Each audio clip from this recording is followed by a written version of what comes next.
I never thought I'd find myself snooping through my father's office at midnight, but desperate times call for desperate measures.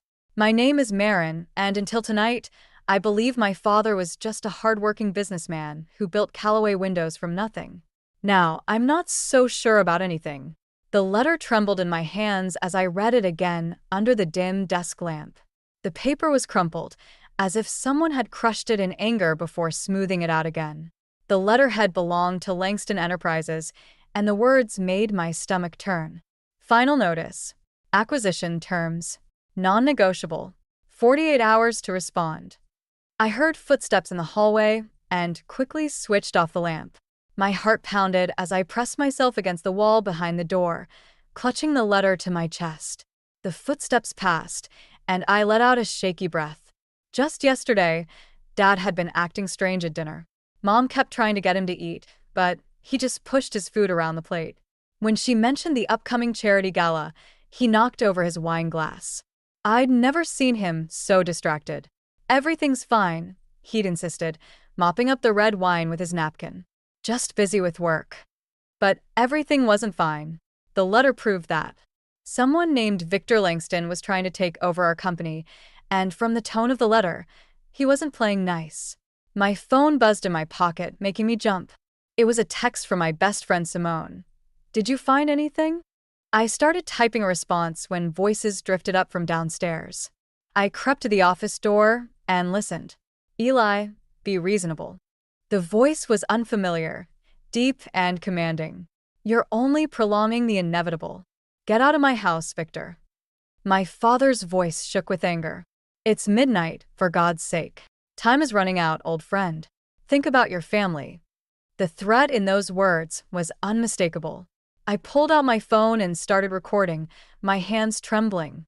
"We were never friends," my father spat. "You've been planning this for years, haven't you? Business is business. Nothing personal." Victor's laugh was cold. "Though I must say, your daughter's graduation party last month was lovely. Marin's grown into quite a remarkable young woman." My blood ran cold. I remembered him now, the tall man with steel-gray hair who'd watched me all evening. His son Asher had tried to chat me up at the bar, all perfect teeth and designer suits. "Leave my daughter out of this." Dad's voice had dropped to a dangerous whisper. "Oh, but she's already involved, Eli. More than you know." Footsteps headed toward the front door. I heard it open and close, followed by the sound of a car engine starting. I waited until I was sure Victor was gone before slipping out of the office. At the top of the stairs, I could see my father standing in the foyer, his shoulders slumped. He looked older than I'd ever seen him. Mom appeared from the kitchen, wrapping her robe tighter around herself. "Eli? Who was that at this hour?" "No one, Ruth. Go back to bed." I watched them both retreat to their bedroom, the letter still clutched in my hand. Whatever was happening, Dad wasn't going to tell us. He was trying to protect us, but from what? One thing was clear. Victor Langston was a threat to everything my family had built. And somehow, I was part of his plan. I pulled out my phone and texted Simone back. "Found more than I bargained for. Meet me tomorrow. Early. Sleep wasn't coming tonight."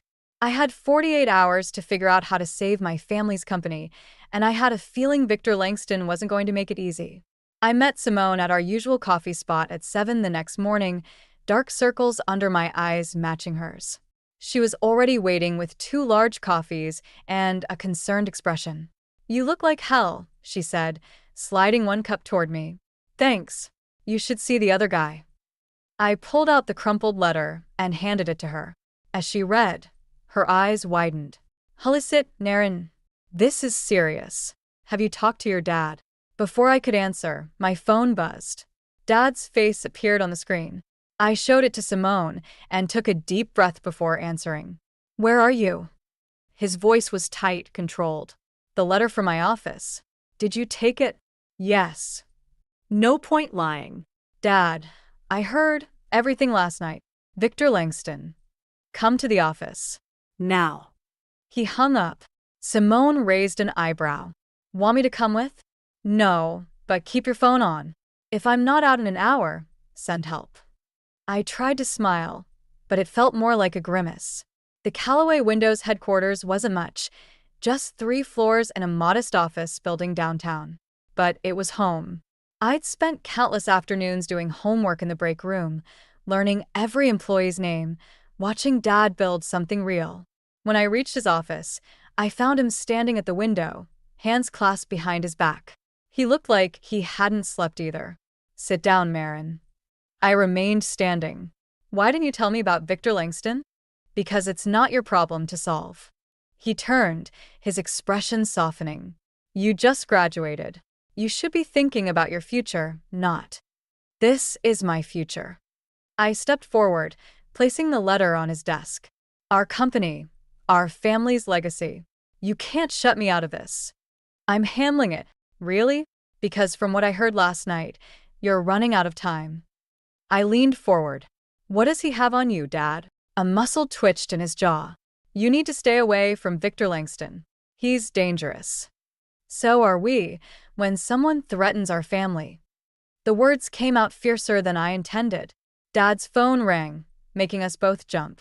He glanced at the screen, and his face went pale. "Go home, Marin. Please." No. I crossed my arms. "Whatever this is, we face it together." The phone kept ringing. Dad closed his eyes for a moment, then answered on speaker. "Victor." "Good morning, Eli." Victor's smooth voice filled the room. "I trust you've had time to consider my offer?" "The answer is still no." Shame. "I was just telling my son Asher about your lovely daughter. He's quite taken with her, you know. Perhaps we could discuss this over dinner?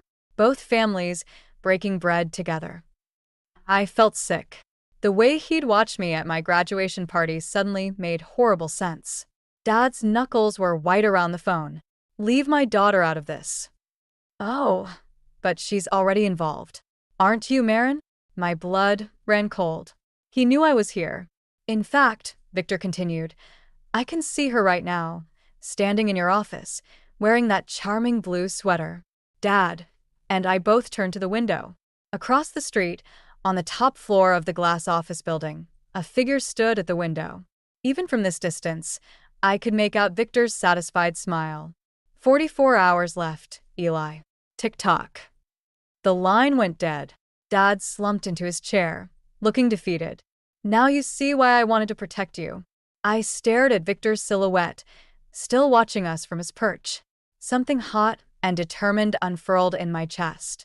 "You can't protect me forever, Dad. And right now you need help." I turned to face him. "Tell me everything. What does Victor Langston really want?" Dad looked at me for a long moment, then opened his desk drawer and pulled out a thick file. "It started 25 years ago," he began. "Before you were born." The story he told next would change everything I thought I knew about our family and about Victor Langston's true motives. The Langston mansion loomed before me, all stone and glass and old money. I hadn't planned on coming here, but after Dad's revelation about Victor's past connection to our family, I needed answers. The security guard at the gate barely glanced at my ID before waving me through. They were expecting me. Victor Langston stood in his study doorway, a crystal tumbler in his hand. "Marin Callaway. I was wondering when you'd come. You've been watching our office." I kept my voice steady, though my heart hammered. "Why?" He gestured for me to enter. The study was all dark wood and leather, reeking of power and privilege. A chess set sat on his desk, a game in progress. "Do you play?" He moved to the board. "I didn't come here to play games. Didn't you?" His smile was sharp. "Your father taught you chess, I assume?" "He was quite good, back when we were partners." That stopped me cold. Dad had never mentioned being partners with Victor. "He didn't tell you?" Victor's eyebrows rose. Typical Eli keeping secrets, even from his precious daughter. "Tell me what you want." Direct. "I like that." He moved a black knight across the board. "What I want is simple. A merger of families, you might say." The door opened behind me. I turned to find Asher Langston entering, looking as surprised to see me as I was to see him. Dad. Asher's eyes darted between us. "What's going on?" "Perfect timing, son." Victor gestured for him to join us. "I was just explaining to Marin how our families might solve this unfortunate situation." My stomach dropped as understanding dawned. You can't be serious. Marry my son, Victor said simply. A year, that's all I ask. In return, I'll leave Callaway Windows alone. Your father keeps his company. His legacy remains intact. What? Asher stepped forward. Dad, you can't. Quiet, Asher. Victor's voice cracked like a whip. You've had every advantage, and what have you done with it? Perhaps a wife like Maren is exactly what you need. I watched Asher's face flush with anger, and something else, shame? He wouldn't meet my eyes. This is insane, I said.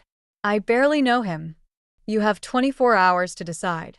Victor set down his glass. After that, I call in your father's debts. All of them. The company falls, and your family's name becomes worthless. Why are you doing this? Because sometimes, Maren, revenge is best served across generations. He moved another chess piece. Ask your father about Sarah Langston. Ask him what really happened 25 years ago. The name hit me like a physical blow. Sarah, Victor's first wife. Dad had mentioned her in his story, but he'd skipped over the details. You're using your own son to punish my father? I looked at Asher, who seemed to be hearing this for the first time too. I'm offering you both a chance at redemption. Victor's voice softened. Think about it, Maren. Your father's company, your mother's security, all preserved with a simple I do. My phone buzzed, a text from Dad. Where are you? Come home now. 24 hours, Victor reminded me. Oh, and Maren? Don't bother telling Eli about our little chat. He'll only try to stop you, and then everyone loses. I turned to leave, but Asher caught my arm. Wait. His touch was gentle, unexpected. Let me walk you out. Outside, the evening air was cool against my flushed skin. Asher kept pace beside me. I'm sorry, he said quietly. I didn't know he was planning this. Would it have made a difference if you did? He stopped, forcing me to face him. Look, my father's a manipulative bastard, but he's right about one thing. I'm a disappointment. You deserve better than being forced into this. Something in his honesty made me pause. We both deserve better. 24 hours, he echoed his father's words. Whatever you decide, I understand. I got into my car, my mind racing. Victor's ultimatum, Asher's quiet resignation, Dad's secrets about Sarah Langston. It was all connected. But how? One thing was clear. I had 24 hours to choose between my family's future and my own freedom. And neither option felt like winning. The courthouse wedding was Victor's idea. No guests, no flowers, just signatures and hollow promises. I stood in the bathroom, staring at my reflection in the harsh fluorescent light, my white sundress feeling more like a shroud than a wedding gown. Simone leaned against the door, arms crossed. You can still back out. You know I can't.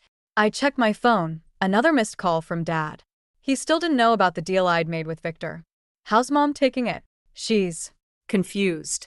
thinks it's a whirlwind romance. Simone's reflection met mine in the mirror, which is better than knowing her daughter is being blackmailed into marriage, I guess. A knock at the door made us both jump. 5 minutes, the clerk called. I found Asher waiting in the hallway, looking uncomfortable in his suit. Dark circles under his eyes suggested he'd slept about as well as I had. Ready? He asked. No. You? Not even close. He offered a weak smile. Listen about my father. Don't. I held up a hand. Let's just get through this. The ceremony was quick, sterile. Victor and Eloise stood as witnesses, his smile triumphant, hers calculating.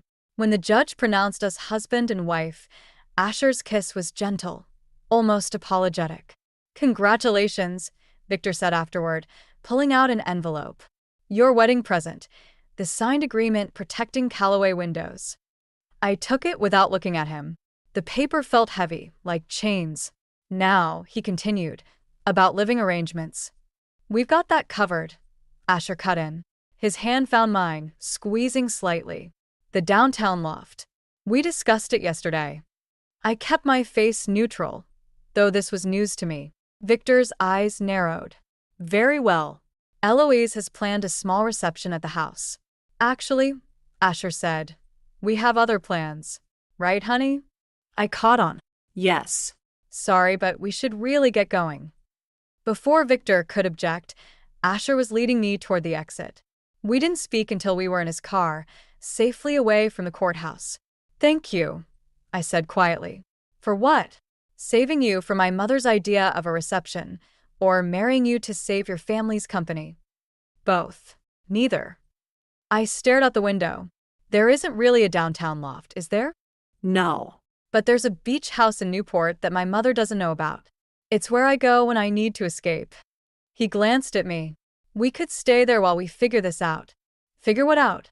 How to survive a year of fake marriage. How to beat my father at his own game. Asher's voice hardened. You're not the only one he's trying to control. We drove in silence for a while. The autumn sun was setting, painting the sky in shades of fire. There's something else you should know, Asher said finally. About Sarah, my mother. The real one. My heart skipped. What about her? Dad doesn't talk about her death. But I found some old papers. He gripped the steering wheel tighter. Your father was there the night she died. A black SUV swerved into our lane, cutting us off. Asher cursed, jerking the wheel. We spun, tires screaming, everything blurred. Then impact, glass shattering, metal crunching. When the world stopped spinning, I tasted blood.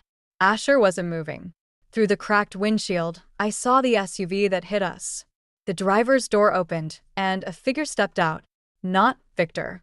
My phone buzzed in my pocket. With shaking hands, I pulled it out. A text from an unknown number.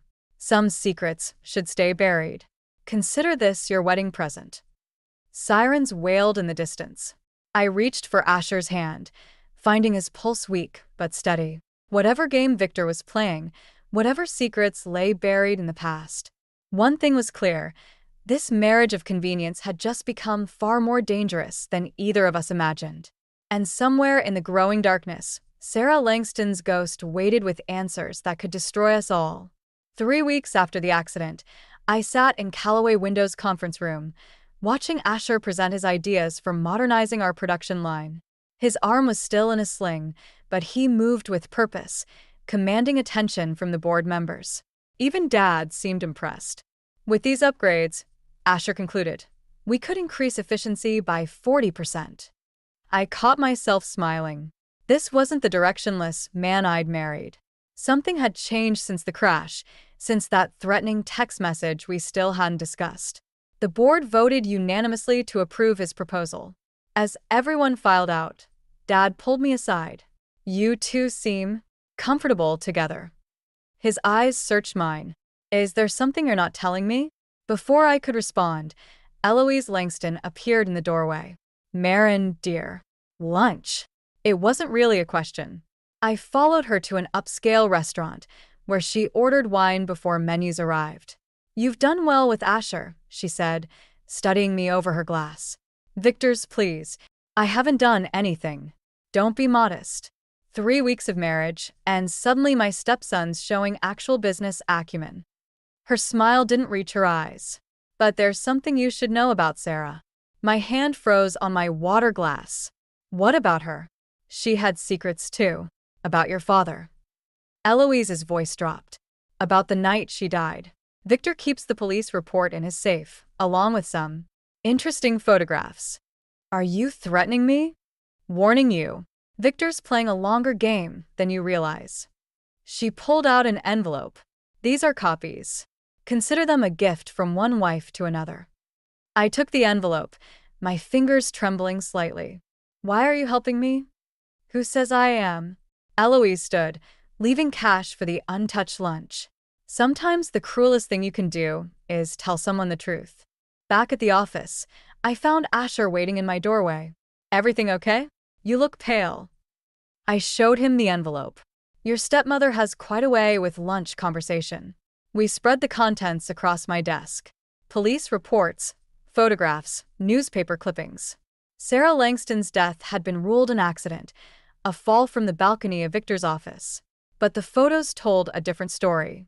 Dad, I whispered, staring at an image of my father leaving the building that night, his hands bloody. There's more. Asher held up a document. Sarah was pregnant when she died. The dates. He swallowed hard. She was having an affair. My phone buzzed. Another text from the unknown number. Ask your father about the baby. Time's running out. Asher's hand covered mine. We need to talk to Eli. No. I gathered the papers quickly. Not yet. First, we need to. Marin. Nolan Reed appeared in the doorway, his face grave. Your father's collapsed. He's being taken to Memorial Hospital. Everything after that became a blur. The rush to the hospital. Mom's tearful phone call. The doctor's careful explanations about stress and heart conditions. In Dad's hospital room, machines beeped steadily. He looked smaller somehow, vulnerable. Mom had gone for coffee, leaving me alone with him. I know about Sarah, I said quietly. About the baby. His eyes fluttered open. Marin, was it yours? The words felt like glass in my throat. No. His voice was weak, but clear. But I helped her hide it from Victor. She was going to leave him that night, take Asher and run. I gave her money, arranged everything. But Victor? He coughed. Victor found out. The blood in the photos? I tried to save her. Got there too late. Tears slid down his face. Victor made it look like an accident. Said he'd destroy everything I built if I ever told anyone. But the baby was his brother's. The monitor's beeping increased. A nurse rushed in, ushering me out. In the hallway, I found Asher waiting. I heard everything, he said softly. Your uncle, did you know? He disappeared right after Sarah died. Dad said he moved overseas. Asher's face hardened. Another lie. I leaned against the wall, pieces falling into place. This isn't about our company at all, is it? This is about Victor covering up murder. And now we have proof. Asher took my hand. Question is, what do we do with it? The answer would change everything if we lived long enough to use it. Dad's condition stabilized, but the company was falling apart. I sat in his office, staring at the quarterly reports scattered across his desk. The numbers were worse than I'd imagined. We were hemorrhaging money from accounts I didn't even know existed. My phone buzzed. Another text from the unknown number. Check the foundation records. Follow the money. The charity foundation. Dad's pride and joy. The one thing he'd never let anyone else manage. With trembling hands, I pulled up the files. Find anything interesting? I jumped. Victor stood in the doorway, his presence filling the room like smoke. Just catching up on paperwork, I said, closing the laptop. Funny thing about paperwork. He moved closer, each step deliberate. It tells stories. Like how your father's been embezzling money through the foundation for years. My throat went dry. That's a lie. Is it? He placed a folder on the desk. The SEC doesn't think so. They're launching an investigation tomorrow morning. The room spun. If the Securities and Exchange Commission got involved, everything would crumble. Not just the company, but Dad's reputation, his freedom. What do you want? Sign over your shares. All of them.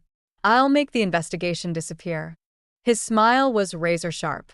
Or watch your father go to prison. Your choice. She's not signing anything. Asher appeared behind his father, his face hard. Show her the rest, Dad. Tell her what really happened to the money. Victor's expression darkened. You ungrateful. The money went to witness protection. Asher cut in. For your brother. The one who really fathered Sarah's baby. The one you tried to kill along with her. The slap echoed through the office. Asher touched his cheek, laughing bitterly. Finally showing your true colors? You have no idea what you're talking about. Victor's voice shook. Your mother was what? Leaving you? Planning to expose your crimes? Asher stepped closer. I found Uncle James. He's alive, and he's ready to talk. The temperature in the room seemed to drop. Victor reached into his jacket. Don't, I warned, seeing the glint of metal. Security cameras are disabled. Victor pulled out a gun. Just like they were the night Sarah died. History has a way of repeating itself. Everything happened fast after that. Asher lunged. The gun went off. Glass shattered. I screamed. When my vision cleared, Asher was on the floor, blood spreading across his shirt. Victor stood over him, gun still raised. "Such a disappointment," he said softly. "Just like your mother." I crawled toward Asher, but Victor's voice stopped me. "Don't move. Sign the papers, or he bleeds out right here." My hands shook as I reached for the transfer documents. Asher's eyes met mine, pleading. "Don't," he whispered. "Shut up." Victor kicked him, making him groan. I signed. The pen felt like lead. Each stroke another nail in our coffin. "Good girl." Victor tucked the papers into his jacket. "Now, about those files you found." The office door burst open. Eloise stood there, phone raised. "Say hello to the police, darling. I've been streaming everything." Victor's face went ash white. He turned the gun toward her, but security officers were already flooding in. The gun clattered to the floor. As they led Victor away, I held Asher's hand while paramedics worked. The bullet had grazed his shoulder, painful, but not fatal. "Why?" I asked Eloise. "Why help us?" She watched her husband being handcuffed with cold eyes. "Because Sarah was my sister, and 25 years is long enough to wait for justice." Later, in the hospital waiting room, Nolan Reed found me. "The SEC investigation was fake," he said. "Victor fabricated everything." But he hesitated. "But what?" "The foundation records revealed something else. Your father's been moving money into a trust. In your name." He handed me a document. "You're the majority shareholder now. Have been since the day you married Asher." I stared at the paper, understanding dawning. Dad had planned this all along, using Victor's own scheme against him. But as I watched Mom crying by Dad's hospital bed, as I felt the weight of the company pressing down, as I thought of all the lies and manipulation, I wondered, had anyone really won? The unknown number texted one last time. "The game isn't over. Some secrets stay buried." I deleted the message, but the words haunted me. Whatever victory we'd achieved felt hollow, stained with blood and betrayal. The prison visiting room was colder than I expected. Victor sat across from me, orange jumpsuit stark against his graying skin. 2 weeks in custody had stripped away his polished veneer. Come to gloat. His smile was brittle. "I came to return something." I slid the divorce papers across the table. "Asher signed this morning." Ungrateful boy. Victor's fingers twitched, just like his mother. Sarah wasn't ungrateful. She was escaping a monster. I leaned forward. "Your brother James is testifying tomorrow." The mask slipped. Fear flickered in his eyes. "You're lying. James is dead." "No, just hidden. Dad helped him disappear after you killed Sarah." I pulled out my phone, played the video Eloise had recorded. "But he's been watching, waiting, like that night at the office when you shot your own son." Victor lunged across the table. Guards rushed forward, but I held up a hand, staying calm as he trembled with rage inches from my face. "You think you've won?" he snarled. "You have no idea what's coming. The board meeting tomorrow has been moved up. It's happening right now." I checked my watch. "Nolan's presenting evidence of your embezzlement. The real numbers, not the ones you fabricated." He fell back into his chair, color draining from his face. "That's impossible. Those records were destroyed. Sarah kept copies. Gave them to James the night she died." I stood. "You know what's funny? This was never about our company. You just couldn't stand that Sarah chose your brother over you. She was mine." His shout echoed through the room. "Everything was mine. The company, the legacy. The baby." He went very still. "Did you know she was carrying a girl?" I continued. "James told me. They were going to name her Hope." Victor's hands shook. For a moment, I saw something crack in his expression. Grief, maybe, or regret. "You're just like her," he whispered. "Same self-righteous determination. Same blind faith in justice." No. I gathered the divorce papers. "I'm worse. Because I learned from you, Victor. About patience. About revenge." My phone buzzed. A text from Asher. "Board vote unanimous. It's done. The company's mine now," I told Victor. "Legally, officially, completely. And the first thing I'm doing is renaming the foundation after Sarah and Hope Langston. He launched himself at me again. This time, the guards intervened, wrestling him back as he screamed threats and obscenities. At the door, I turned back. One more thing. Those mysterious texts you've been getting? About buried secrets. I smiled. That was me. Learned that trick from you too. In the parking lot, Asher waited by his car, shoulders still bandaged. How'd he take it? About as well as expected. I showed him the divorce papers. You're free. We both are. He touched my cheek gently. What now? Now. I looked back at the prison. We build something new. Something honest. Together? As business partners. Friends. I met his eyes. Maybe more someday. When we're both ready. My phone buzzed again. Dad, being released from the hospital today. Mom had finally learned the whole truth about Sarah, about Victor, about everything. She was stronger than any of us had given her credit for. You know, Asher said as we drove away, I always wondered why my mother named me Asher. It means blessed or fortunate in Hebrew. Doesn't feel very fortunate. Everything that's happened. Maybe not, but we survived. We're free. He reached for my hand. Maybe that's what Sarah knew all along. That someday, her son would help make things right. I squeezed his hand, thinking of Sarah, of hope, of all the secrets and lies that had led us here. Victory felt different than I'd imagined. Not triumphant, but quiet. Like dawn breaking after a long, dark night. Tomorrow, we'd face the press, the shareholders, the future. But today, driving away from Victor's prison, I felt something I hadn't expected. Peace. The kind that comes not from revenge, but from truth finally seeing light. 1 year later, I stood in Sarah Langston's restored garden, watching the autumn leaves fall. The foundation's new headquarters had been built here, on the site where she'd once planned her escape, where she'd dared to dream of freedom. The first-class graduates tomorrow, Eloise said, joining me by the memorial fountain. 20 women, all starting their own businesses. The Sarah and Hope Langston Foundation for Women's Enterprise had become something neither Victor nor my father had imagined, a force for genuine change. Not just a tax shelter or money laundering scheme.